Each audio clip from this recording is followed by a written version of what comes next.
যেদিন প্রথম পেটে বাচ্চা আসে সেদিন একজন নারী শরীরে কি কি লক্ষণ প্রকাশ পায়।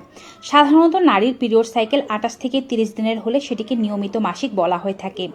প্রথম মাসিকের 1 থেকে 3 দিন বা 7 দিন পর্যন্ত তার পিরিয়ড চলতে থাকে। দ্বিতীয় সপ্তাহে গিয়ে তার ওভুলেশন হয় এবং সে যদি তার স্বামীর সাথে মিলিত হয় তবে এক্সেল এবং স্পার্ম সেল মিলিত হয়ে একটি জাইগোট গঠন করতে থাকে। এটি ব্লাস্টোসিস্ট হিসেবে আপনার শরীরে বা আপনার জরায়ুর ভেতরে আসতে সময় লেগে যায় 6 থেকে 12 দিন পর্যন্ত।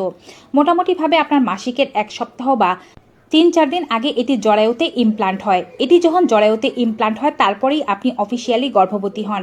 এরপরে আপনি হালকা পরিমাণে রক্তস্রাব দেখতে পারেন, যেটি গোলাপি কিংবা খয়েরি বর্ণের হতে পারে এবং নাভির নিচ থেকে ডান দিকে বা বাঁ দিকে কিংবা মাঝ বরাবর চিনচিনে খোঁচানোর মতো এক ধরনের ব্যথা অনুভব করতে পারেন।